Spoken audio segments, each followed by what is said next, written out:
अस्सलाम वालेकुम। आज से हम एक नए सेशन का आगाज़ कर रहे हैं। बेसिकली इसका फ़ायदा आईकॉम, बीकॉम और जो लोग प्राइवेट बीबीए या एमबीए कर रहे होते हैं उनको होगा, क्योंकि बेसिकली अकाउंटिंग, अगर आप अकाउंटिंग का सब्जेक्ट लेना तो वो इन तमाम जगहों में आया। आईकॉम है, बीकॉम है, उसके बाद एमबीए, बीबीए, उसमें कॉन्सेप्ट्स मेन मोर और लेस सेम ही रहते हैं। पाकिस्तान में एक बहुत बड़ी तादाद आईकॉम या बीकॉम कर रही होती है। उसमें जो बुक इस्तेमाल हो रही होती है बेसिकली वो पंजाब यूनिवर्सिटी में आरिफ एंड सुहेल, ये वाली बुक है, ये मतलब इस्तेमाल होती है। मोहम्मद आरिफ साहब और सुहेल साहब, आरिफ एंड सुहेल के नाम से जानी जाती है। अकाउंटिंग में बेसिकली प्रॉब्लम उन लोगों को होता है जो समटाइम्स अपना फील्ड स्विच करते हैं। अगर मैं बात करूं जी, मैट्रिक में आपने साइंस या आर्ट्स के सब्जेक्ट रखे हुए थे और फिर आपको ख्याल आया कि आईकॉम, बेसिकली अगर कॉमर्स की फील्ड है, मैं आपको बताता चलूं तो वो D Com, I Com, B Com, M Com, ये मतलब नॉर्मल आप जो बात है वो यूज़ होता है। मैट्रिक में थे, फिर आपको ख्याल आया कि जी मतलब आपने एफएससी नहीं आई कॉम करना है, तो शुरू का जो टाइम पीरियड होता है वो बहुत मुश्किल होता है। ये सब्जेक्ट की बिल्कुल समझ नहीं आ रही होती, ये नहीं पता चलता कि थ्योरी का सब्जेक्ट है या न्यूमेरिकल है। ये जब आप बी कॉम में आते हैं, बहुत बड़ी तादाद एक एफएससी के बाद आईसीएस कर लिया, FSc pre engineering, FSc pre medical, general का ग्रुप उन्होंने रखा होता है, और फिर उनको ख्याल आता है कि they have to switch the field, और वो फिर बैचलर्स इन कॉमर्स की तरफ आते हैं, तो उनको बहुत प्रॉब्लम होता है। वो फिर उन दोस्तों को ढूंढते हैं जिन्होंने कॉमर्स पढ़ी हुई होती है, अकाउंटिंग पढ़ी हुई होती है, उनको कहते हैं कि यार काइंडली आप हमें अगर ये कॉन्सेप्ट समझा दो तो हमें बहुत आसानी हो जाएगी। समटाइम्स अकाउंटिंग को थोड़ा बोर भी समझा जाता है, तो मैं इस श्योरिटी के साथ मतलब ये लेक्चर बना रहा हूँ कि जब ये तमाम के तमाम बेसिकली इंशाल्लाह हम कोशिश करेंगे कि जी इसके 22 चैप्टर हैं इस बुक के, हम वो सारे के सारे कवर करें। इन लेक्चर्स के बाद आपको कम से कम अकाउंटिंग में कोई प्रॉब्लम नहीं होगा, और स्पेशली टेस्ट केसेस पे आप आज का लेक्चर ये पूरा का पूरा सुने, और मैं कंफर्म अगेन ये भी श्योरिटी के साथ कह सकता हूँ कि ये लेक्चर सुनने के बाद आपको कम से कम अकाउंटिंग की जो टर्म्स हैं एक तो उनके बारे में पता चल जाएगा, और आप किसी जगह पर बैठे अगर अकाउंटिंग डिस्कशन हो रही है वो आपको समझ आ जाएगी बेसिकली। तो शुरू करते हैं। अच्छा, एक और प्रॉब्लम बीइंग स्टूडेंट, अकाउंटिंग से रिलेटेड जो सबसे बड़ा प्रॉब्लम जो फेस करते हैं लोग या जिसका ख्याल नहीं रखा जाता, वो बेसिकली सिर्फ़ और सिर्फ न्यूमेरिकल्स पे जोर देना। हम अकाउंटिंग को समझते हैं कि जी वो न्यूमेरिकल मैथ्स की तरह ही है 2/2, हालांकि ऐसा नहीं है। न्यूमेरिकल्स होते हैं, उसकी जो ट्रीटमेंट्स है वो न्यूमेरिकल टाइप ही है, लेकिन अनलाइक मैथ्स इसकी बेसिस थ्योरीज या कॉन्सेप्ट्स पे ही बनती है। तो मेरी तमाम स्टूडेंट्स से मतलब ये गुजारिश है कि जब भी अकाउंटिंग का कोई भी सब्जेक्ट पढ़े, आया वो फाइनेंशियल अकाउंटिंग है, मैनेजमेंट अकाउंटिंग है, कॉस्ट अकाउंटिंग है, तो आपने थ्योरी को बिल्कुल इग्नोर नहीं करना। थ्योरी की एक एक लाइन पढ़ें, उसके कॉन्सेप्ट्स को समझें। समटाइम्स पे होता ही है, मैं भी एक एग्जांपल आपको कोट करूँगा, अभी तो शायद आपको समझ ना आए, लेकिन जब ये मेरा लेक्चर ख़त्म हो जाएगा तो उसके बाद आपको इस एग्जांपल की समझ आएगी। ब्रांच अकाउंटिंग एक आगे हम एक जगह पे पढ़ेंगे, और मतलब अकाउंटिंग में आता है ब्रांच अकाउंटिंग। होता क्या है कि ब्रांच अकाउंटिंग में हम जब नए नए आते हैं इस फील्ड में, जैसे मैंने बताया कि जी एज एन स्टूडेंट, तो हमने याद कर लिया जी कि ब्रांच अकाउंटिंग का जब लेजर बनेगा तो उसके डेबिट साइड पे ये चीज़ आएगी और लेफ़्ट साइड पे ये चीज़ आएगी, या प्रॉफिट एंड लॉस जब बनाएंगे उसके डेबिट साइड पे ये और क्रेडिट साइड पे ये। होता ही है कि क्वेश्चन में उससे रिलेटेड कोई छोटी मोटी मतलब चीज़ ऐसी आ जाए तो वो हमें पजल कर देती है, और बंदा वो कॉन्सेप्ट नहीं पिक कर सकता और सवाल गलत होने के चांसेस होते हैं। इसके अलावा नॉर्मली अकाउंटिंग में आपको पता चल जाता है कि आपका क्वेश्चन ठीक है या नहीं है। शुरू करते हैं, और अगेन थ्योरी पे हम थोड़ा सा टाइम लगाया करेंगे, और थ्योरी हम बिल्कुल लाइन बाय लाइन ही पढ़ेंगे, लेकिन मैं उस पेज का या उस जगह पे क्या क्रक्स है मैं उसके बारे में मतलब आपको बता दूंगा। अच्छा जी, राइटर इस पेज में जो बात मतलब एक अकाउंटिंग की बेस बनाने की कोशिश कर रहे हैं कि बेसिकली गुड्स एंड सर्विसेज ना, ये टर्म अकाउंटिंग में बहुत यूज़ होती है। इस दुनिया में सिर्फ एक गिफ्ट्स या हवा, ऑक्सीजन एक ऐसी चीज़ है जो समटाइम्स पे मतलब फ्री होती है, और भी शायद कुछ चीज़ें होंगी, लेकिन बेसिकली अगर हम कॉमन की बात करें तो यही है। उसके अलावा जो भी गुड्स एंड सर्विसेज हैं ना, वो कोई ना कोई प्रोड्यूस कर रहा होता है। वो जब प्रोड्यूस करेगा तो वो आपको देगा और उसके अगेंस्ट उसने कोई ना कोई कंसिडरेशन लेनी है। जब वो प्रोड्यूस करता है तो ज़ाहिर सी बात है उसके ऊपर कोई ना कोई प्रॉफिट अर्न कर रहा होगा अपनी सर्विसेज में। 100 रुपए की चीज़ है तो भी कभी भी आपको उसने 100 की नहीं बेचनी है, उसने अपना खर्चे परचे निकाल के अपना मार्जिन रख के तो आपको 130 140 की मतलब सेल करना है।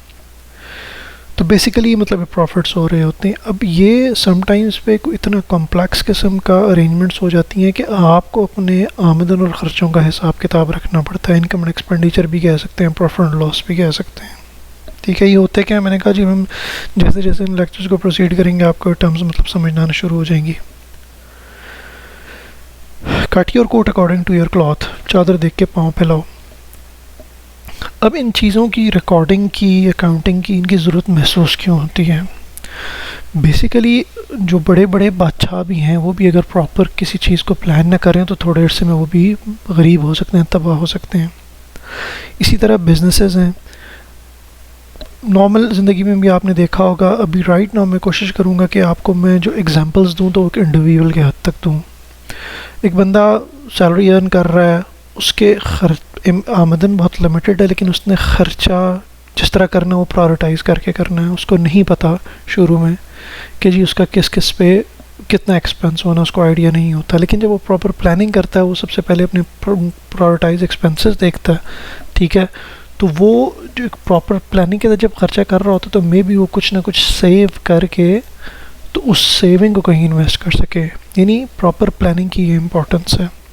और ये प्लानिंग कैसे आएगी? जब इन चीज़ों को किसी चीज़ जगह पे आप लिखेंगे, इन डॉक्यूमेंट्स मतलब लेके आएंगे। सिमिलरली जो छोटी कंपनीज हैं, बड़ी कंपनीज हैं, उनकी प्रॉपर प्लानिंग होगी तो ही वो मतलब कामयाब हो सकेंगे। तो बात स्टार्ट हुई थी गुड्स एंड सर्विसेज की। तो गुड्स एंड सर्विसेज जब बिकेंगी या किसी को सर्विसेज दी जाएंगी तो इन चीज़ों की ज़रूरत पड़नी है, प्रॉपर प्लानिंग की और डॉक्यूमेंटेशन की। अच्छा, इसके अलावा ये जो डॉक्यूमेंटेशन है वो किस लिए ज़रूरी होती है कि मतलब मैं एक लिंक शेयर करूँगा। मेरा एक लेक्चर है इंटरनेशनल अकाउंटिंग स्टैंडर्ड नंबर 1 से। अब हम अकाउंटिंग शुरू कर रहे हैं तो अगेन मैं रिपीट कर रहा हूँ कि जैसे जैसे हम प्रोसीड करेंगे तो अब अकाउंटिंग एक सेंट्रलाइज्ड चीज़ बनती जा रही है पूरी दुनिया में, स्टैंडर्डाइज्ड चीज़। IAS एक इदारा है, इंटरनेशनल अकाउंटिंग स्टैंडर्ड बोर्ड। उसने क्या किया हुआ है कि अकाउंटिंग ट्रीटमेंट्स को ऑल ओवर द वर्ल्ड एक कॉमन अरेंजमेंट्स दी हैं, ट्रीटमेंट्स दी हैं कि तमाम की तमाम अकाउंटिंग उन रूल्स के मुताबिक होगी। IAS या IFRS इंटरनेशनल अकाउंटिंग स्टैंडर्ड या इंटरनेशनल फाइनेंशियल रिपोर्टिंग स्टैंडर्ड, नीचे मैं उसका लिंक दे दूंगा आपको। वो IAS 1 में एक जगह पे ना यूज़र्स ऑफ फाइनेंशियल स्टेटमेंट्स, और इधर भी आगे आके भी हम इंशाल्लाह इन लेक्चर्स में भी मतलब कहीं पे हम पढ़ लेंगे। बेसिकली ये जो रिकॉर्ड डॉक्यूमेंट्स मतलब रखे जाते हैं ये उन यूज़र्स ऑफ फाइनेंशियल स्टेटमेंट्स के लिए भी होते हैं। मैं रफली आपको बता देता हूँ। यूज़र ऑफ फाइनेंशियल स्टेटमेंट्स सबसे पहले गवर्नमेंट के इदारे हो सकते हैं, कोई रेगुलेशन बॉडी हो सकती है, आपका डेटर्स हैं, क्रेडिटर्स हैं, ठीक है, बैंक्स हो सकते हैं, और समटाइम्स आपके कंपेटिटर्स होते हैं। बिजनेसेस से रिलेटेड हम कई इंफॉर्मेशन हमने पब्लिश करनी होती है अकॉर्डिंग टू सम रेगुलेशंस। या बैंक के पास जब आप लोन के लिए एज एन इंडिविजुअल भी जाएंगे तो वो आपसे आपके मतलब डॉक्यूमेंट्स मांगेगा, वो एक्सटेंडेड रूल्स के मुताबिक होंगे और वो यही डॉक्यूमेंट्स होते हैं अकाउंटिंग से रिलेटेड ही। अच्छा, अब जाहिर सी बात है जब यूज़र्स ने जब यूज़ करनी है ये इन्फॉर्मेशन तो उसकी कोई ना कोई बेसिस होती हैं। अब उन बेसिस को हम step by step her chapter में पढ़ते जाएंगे, हमें पता चलता जाएगा कि अगर आपने प्रॉफिट एंड लॉस स्टेटमेंट बनाना है तो आप कैसे बनाएंगे, आपने बैलेंस शीट बनानी है तो कैसे बनानी है, कैश फ्लो स्टेटमेंट अगर आपको चाहिए तो कैसे होगी, ब्रांच अकाउंट में जो लेजर बनना है वो किस तरह बनेगा। तो ये हम with the passage of time सीखते जाएंगे। अच्छा, अकाउंटिंग बेसिकली है क्या? मैं अभी जिस तरह आपसे कन्वर्स कर रहा हूँ तो ये एक बेसिकली एक चैनल है, एक मीडियम है कन्वे करने का। इसी तरह बिज़नेस को एक लैंग्वेज की ज़रूरत पड़ती है। बिज़नेस आपस में जब कन्वर्स कर रहे होते हैं, कोई फाइनेंशियली किसी भी किस्म की डीलिंग्स हो सकती हैं, या यूज़र ऑफ फाइनेंशियल स्टेटमेंट्स को जब, जैसे हमने पहले example the, user of financial statements को जब एक चीज़ इंफॉर्मेशन देंगे तो इस तरह नहीं है कि हर बंदा अपनी मर्ज़ी से इंफॉर्मेशन प्रेजेंट कर दे। उस वो फाइनेंशियल स्टेट जो भी फाइनेंशियल इंफॉर्मेशन को डॉक्यूमेंट करने के कुछ सेट ऑफ स्टैंडर्ड्स को फॉलो करके वो बनाएगा डॉक्यूमेंट्स, वो जाके सबमिट करवाएगा। अब बेसिकली अगर हम देखें, ठीक है, अकाउंटिंग की डेफिनेशन के अकाउंटिंग का लेमैन अल्फाज में मैं कहूँ तो ये बेसिकली बिजनेस की लैंग्वेज है। डिफरेंट हम अगर हम डेफिनेशंस को भी देखें, the act of collecting, processing, collect किया इंफॉर्मेशन, उसको प्रोसेस किया, रिपोर्ट किया, एनालाइज किया, interpret and projecting financial information. अब ये एक डेफिनेशन होगी। The system of providing quantified information about an organization, people who need such information. अब यहाँ पे भी quantified information की बात है। The process of identifying, measuring, communicating in economic information to permit informed judgment and decision by the users of the information, financial information. अब इन तीनों में देखें तो दो तीन चीज़ें हैं। सबसे इम्पोर्टेंट चीज़ ना वो क्वांटिफाइड इंफॉर्मेशन है, ट्रांजैक्शंस है, फाइनेंस से रिलेटेड। अकाउंटिंग को मैं अगर कहूँ तो जी फाइनेंशियल इंफॉर्मेशन की प्रेजेंटेशन को मतलब कहा जाएगा, ठीक है। अच्छा, connected with the monetary event और द ट्रांजैक्शन, ज़ाहिर सी बात है, मैंने पहले बता दिया कि जी मतलब फाइनेंशियल ट्रांजैक्शन या मॉनेटरी से रिलेटेड जो चीज़ होगी उसको मतलब यहाँ पर ट्रीट करेंगे। अब ट्रांजैक्शन प्रोसेस कैसे होती हैं, डिफरेंट उसकी स्टेजेस हैं। सबसे पहले रिकॉर्ड करते हैं, क्लासीफाइंग, समराइजिंग और इंटरप्रिटेशन। ये चार होते क्या हैं मैं आपको मतलब बोर्ड पे बताता हूँ।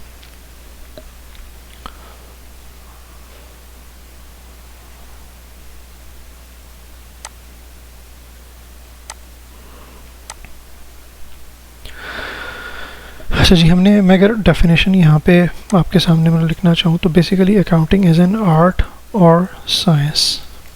ये आर्ट और साइंस कैसे है मतलब इसके बारे में भी मैं आपको बताता हूँ। Recording, step 1, classifying,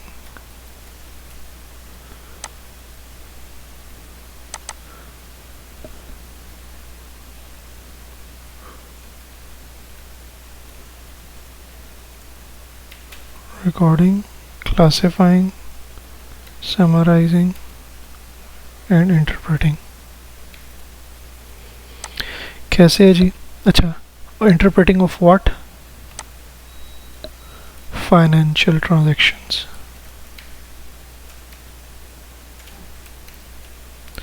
तो मैं आज कहूँ जी कि आपने मतलब अकाउंटिंग की बेसिक डेफिनेशन क्या है, अगर किसी से आपकी डिस्कशन होती भी है तो ये आर्ट भी है और साइंस भी है।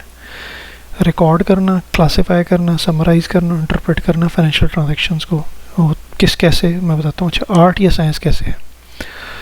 आर्ट में बेसिकली एक क्रिएटिव चीज़ होती है, इनोवेटिव चीज़ होती है।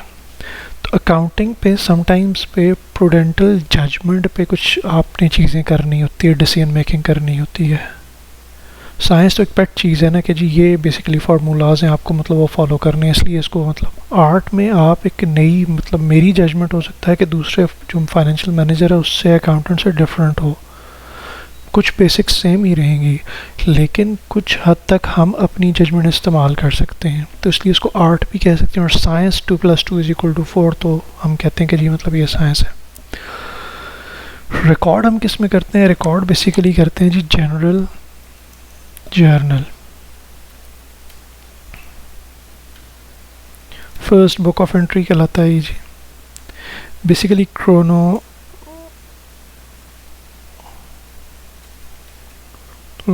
ऑर्डर में all the transactions are recorded।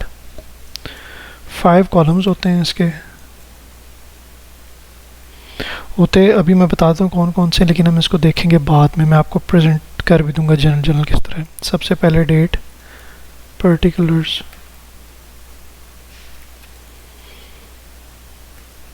Reference number हम कह सकते हैं। पुराने वक्तों में इसको हम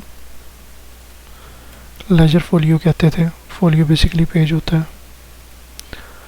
डेबिट और क्रेडिट। डेबिट क्रेडिट क्या होता है हम इसको डिटेल में आगे हम पढ़ेंगे। ये आपकी बेसिकली आ जाती है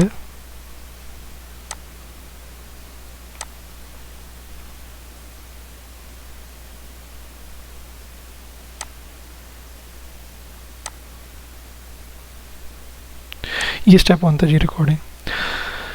क्लासिफाइंग में हम क्या करते हैं, collect all same sort of transactions, वो एक जगह पे करेंगे, और ये हम करते हैं जनरल लेजर में। अच्छा, ये जनरल लेजर डिफरेंट तरीक़ों से बन सकता है, जैसे मैंने बात की आर्ट या साइंस, आर्ट में मतलब डिफरेंट तरीके होते हैं, लेजर आप डिफरेंट तरीके से हो सकता है, मैं दोनों आपको बाद में दिखा दूंगा, लेकिन नॉर्मली जो यूज़ होता है उसमें कॉलम्स कौन से होते हैं। जनरल लेजर की बेसिकली दो साइड्स होती हैं, एक डेबिट है और क्रेडिट है। डेबिट साइड पे डेट, उसके बाद पर्टिकुलर्स,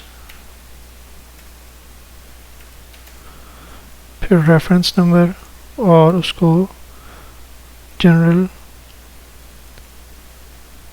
फोलियो भी कहते थे पुराने वक्तों में।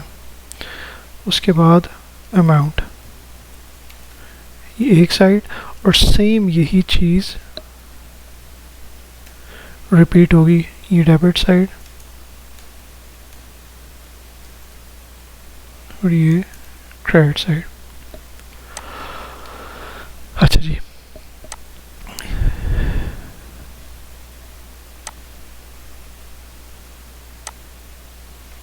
इसके बाद तीसरा हमारे पास आ जाता है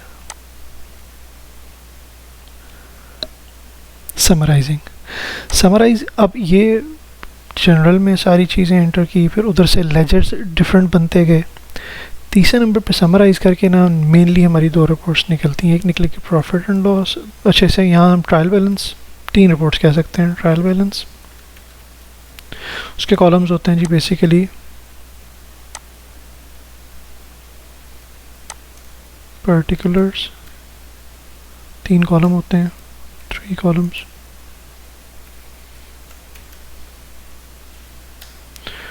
पर्टिकुलर्स, डेबिट और क्रेडिट। सेम इस ट्रायल बैलेंस से बनता है प्रॉफिट एंड लॉस अकाउंट और balance sheet. Profit and loss account की अगर हम बात करें तो अगेन वो भी एक स्टेटमेंट फॉर्म में भी बनता है और अकाउंट फॉर्म में भी बनता है। इसका भी डिफरेंस मैं आपको मतलब बाद में बता दूंगा। प्रॉफिट एंड लॉस अगर हम लेजर टाइप पे ही बनाएं तो डेबिट साइड पे आपका आ जाएगा पर्टिकुलर्स, अमाउंट, दो कॉलम इस साइड पे, और क्रेडिट साइड पे पर्टिकुलर्स और अमाउंट्स, ये debit side, credit side. Similarly balance sheet, उसके बाद सेम।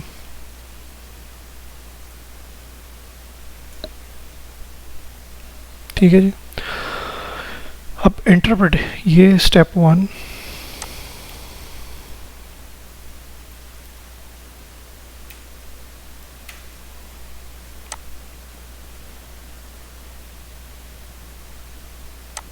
स्टेप 2, स्टेप 3 और ये स्टेप 3 का ही पार्ट है, लेकिन 4 में इंटरप्रेटिंग, हम वो इंटरप्रेट बेसिकली उन फाइनेंशियल स्टेटमेंट्स को देखते हैं। इंटरप्रेट क्या करते हैं, ये यूज़र ने मतलब बताना होता है, अकाउंटिंग में ये चीज़ होती है। और फाइनेंशियल ट्रांजैक्शन, ये बेसिकली जितनी भी सारी चीज़ें हो रही हैं ये फाइनेंशियल ट्रांजैक्शंस के थ्रू मतलब हो रही होती हैं। ठीक है जी, ये तो मतलब पहली चीज़ होगी। अच्छा, इसी से रिलेटेड मैं आपको ना हल्का फुल्का सा अकाउंटिंग साइकिल भी बता देता हूँ। ठीक है कि जी मतलब अकाउंटिंग साइकिल हमारा है क्या। बेसिकली अकाउंटिंग साइकिल 8 स्टेप्स हैं। पुराने वक्तों में जो होते थे, आजकल तो सॉफ्टवेयर्स हैं, कोई इशू ही नहीं है। पहले काफ़ी ज़्यादा प्रॉब्लम्स होते थे कि आपको ये मैनुअल फॉर्म में सारा कुछ करना पड़ता था। अब चीज़ें चेंज हो चुकी हुई हैं, तो ज़री सी बात है, आप एक जनरल एंट्री करते हैं तो सारा कुछ वहाँ पे खुद मतलब पोस्ट हो जाता है। ठीक है। अच्छा, आपको मैं रफली बताऊं तो सबसे पहले प्रैक्टिकल अकाउंटिंग में स्टेप 1 इज़ अकाउंटिंग साइकिल का, इसको मैं बता देता हूँ जी। ये अकाउंटिंग साइकिल है हमारा। स्टेप 1 में चार्ट ऑफ अकाउंट्स, बेसिकली होता क्या है कि जी हमने हर चीज़ को रिकॉर्ड करना, तो उसकी नेमिंग, इसको हम नेमिंग कह सकते हैं या कोडिंग कह सकते हैं। कोड दिया जाता है, न्यूमेरिक फॉर्म में ही होता है, न्यूमेरिक फॉर्म में कोड दे दिया और साथ मतलब आपने बता दिया। इसकी एग्जांपल ऐसे है कि आया जो यूटिलिटीज़ को मैंने रिकॉर्ड करना तो कैसे करना है। यूटिलिटीज़ को अगर छोटा बिजनेस है तो मैं गैस, टेलीफोन और इलेक्ट्रिसिटी, आया मैंने इनको यूटिलिटीज़ के नाम से ही रिकॉर्ड करना है, या इन बिल्स को मैंने अलग अलग, गैस को अलग कोड देना है, टेलीफोन को अलग देना है, इलेक्ट्रिसिटी बड़े बिजनेस होंगे तो इनको अलग अलग कोड दिया जाएगा। तो शुरू में जितने भी हमने हेड ऑफ अकाउंट्स यूज़ करने हैं उसको एक नाम दे दिया जाता है अकाउंटिंग साइकिल के नाम से, चार्ट ऑफ अकाउंट्स के नाम से। हम चार्ट ऑफ अकाउंट एक चार्ट मेंटेन कर रहे होते हैं, उसमें सारे अकाउंट्स मेंटेन होंगे। ये स्टेप 1 होता है। दूसरा स्टेप आता है हमारा जनाब general journal, all entries in this account.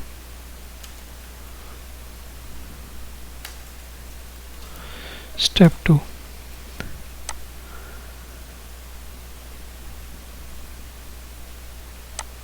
step 3 है हमारा summarize in general ledger accounts। In entries में से कैश की जो ट्रांजैक्शंस हैं वो उठा के तो कैश का एक अलग लेजर बन जाएगा, उस तरह बहुत सारे लेजर्स बनेंगे, ठीक है। स्टेप 4 में ट्रायल बैलेंस बनेगा। इसके अलावा कुछ समटाइम्स पे एडजस्टमेंट्स होती हैं। स्टेप 5 एडजस्टमेंट्स, वो क्या होती हैं, समटाइम्स पे महीना ख़त्म हो चुका है या जो बिल है वो अगले महीने की कुछ शुरू की तारीख़ों में आता है, तो अकाउंटिंग ये कहती है कि जी जब ट्रांजैक्शन अकर होगी तो आपने उसी टाइम पे रिकॉर्ड करनी है, जिस महीने से बिलोंग करती है या जिस साल से बिलोंग करती है अक्रूवल अकाउंटिंग। तो आपने ज़ाहिर सी बात है 30 तारीख को फाइनेंशियल स्टेटमेंट्स तो बनानी है, तो आप एस्टिमेटेड बेसिस पे जो पिछले साल का बिल होगा, पिछले महीने का बिल होगा, उसी को अंदाज़ा लगाते हुए एक एंट्री बुक कर देते हैं। जो भी एडजस्टमेंट होगी वो प्लस माइनस बाद में कर ली जाती है। इस तरह की एडजस्टमेंट्स होंगी। और इनके बाद फिर हमारा बनता है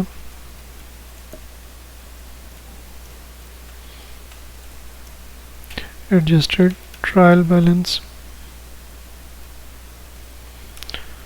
step 7 profit and loss statement. Step 8 balance sheet.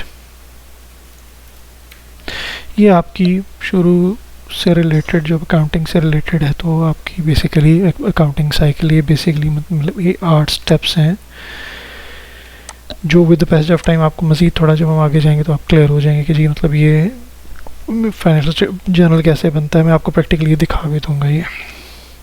अच्छा जी, अब बुक कीपिंग है क्या है। बेसिकली बहुत दफ़ा सुना होगा यार, मतलब बुक कीपिंग, वो बुक कीपर उसने एज ए बुक कीपर की जॉब कर रहा है। Basically book keeping is an art of recording monetary transactions in the books of accounts in a proper manner. हमने जो भी बात की ना ये बुक कीपिंग से रिलेटेड ही थी। Book keeping is A recording branch of accounting, मतलब अकाउंटिंग एक छोटी सी ब्रांच है। दोनों में फ़र्क क्या है, अकाउंटिंग एक बहुत वेट मतलब वास्ट टर्म है, बुक कीपिंग उसका छोटा सा पार्ट है। इसमें को खैर को इतना ज़्यादा समझने को नहीं है। Accounting versus accountancy, again accountancy एक पूरा आप कह सकते हैं एक फील्ड बनती है और उसके अंदर अकाउंटिंग एक छोटा सा पार्ट है, ठीक है। Again important cheese branches of accounting. Accounting की मेन ब्रांचेस हैं कौन कौन सी।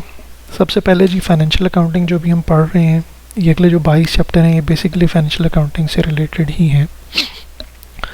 कॉस्ट अकाउंटिंग आती है जनाब। Cost accounting basically manufacturing concern से रिलेटेड, इसमें आपके प्रॉफिट आ जाएगी, cost of goods sold, cost of production reports, different variance analysis, cost volume profit analysis, ये बेसिकली कॉस्ट अकाउंटिंग का हिस्सा है। मैनेजरियल अकाउंटिंग ये बेसिकली जो मैनेजमेंट, अच्छा थोड़ा सा मज़ीद मैंने कहा कि जब आप IAS 1 का लेक्चर देखेंगे तो उधर से आपको क्या काफ़ी चीज़ें क्लियर हो जाएंगी। उसमें मैंने मटीरियलिटी और डिफरेंट अकाउंटिंग के कुछ प्रिंसिपल्स भी मतलब बताए हुए हैं।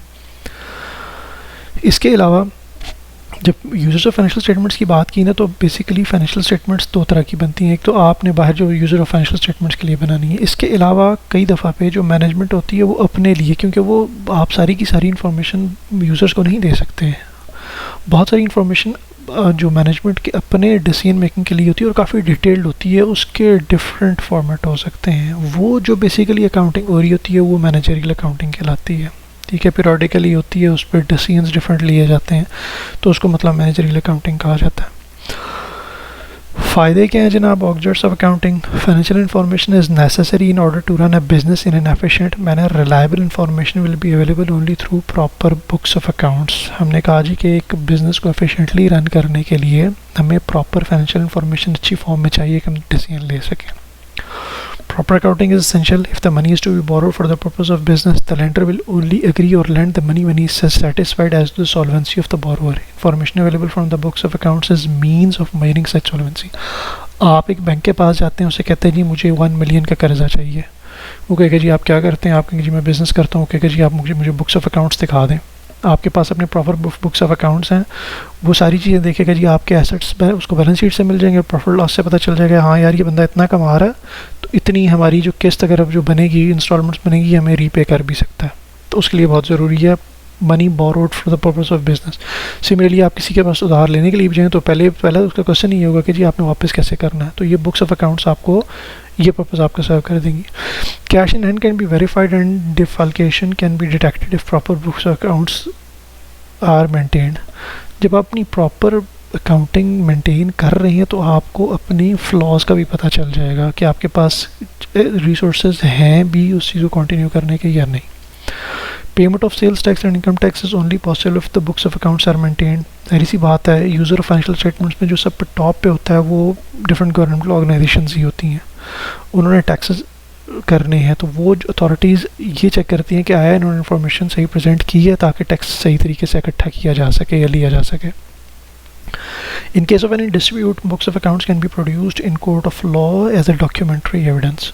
दो पार्टनर थे, पार्टनरशिप चल रही थी, बाद में किसी वजह से उनका कॉन्फ्लिक्ट आ गया, एक्सपेंशन होनी है, व्हाट्सएवर रीजंस, उन्होंने अपने आप को एक साइड पे करना है, तो अब कोर्ट ऑफ लॉ में जाना है या आपस में बैठ के भी डिसाइड करना है, तो ये बुक्स ऑफ अकाउंट्स आपको प्रॉपर इस मसले से निकाल सकती हैं।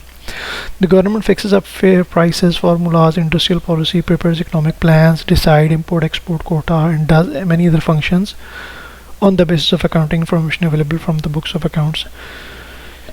जब भी किसी गवर्नमेंट की पॉलिसी बन रही होती है तो ये डाटा बहुत इंपॉर्टेंट होता है। हर मुल्क के अंदर बिज़नेस को गवर्न करने के लिए डिफरेंट बॉडीज़ होती हैं। पाकिस्तान की मैं अगर बात करूँ तो security exchange commission of Pakistan, federal board of revenue, ये चंद वो इदारे हैं जो बेसिकली बिज़नेस को गवर्न कर रहे होते हैं। इसके अलावा एक चैम्बर ऑफ कॉमर्स का इदारा है, उसमें लोग मतलब रजिस्टर्ड होते हैं। जब इन इदारों को ये इंफॉर्मेशन दी जाती है तो उसकी बेसिस पे इंपोर्ट एक्सपोर्ट का कितना कोटा होगा, हम ग्रोथ अगले साल की मतलब कितनी है, एक्सपेंशन कहाँ पे हो सकती है, तो ये जो इन्फॉर्मेशन उनको दी जाएगी तो उसकी बेसिस पे ये इन्फॉर्मेशन बनाई जा सकती है।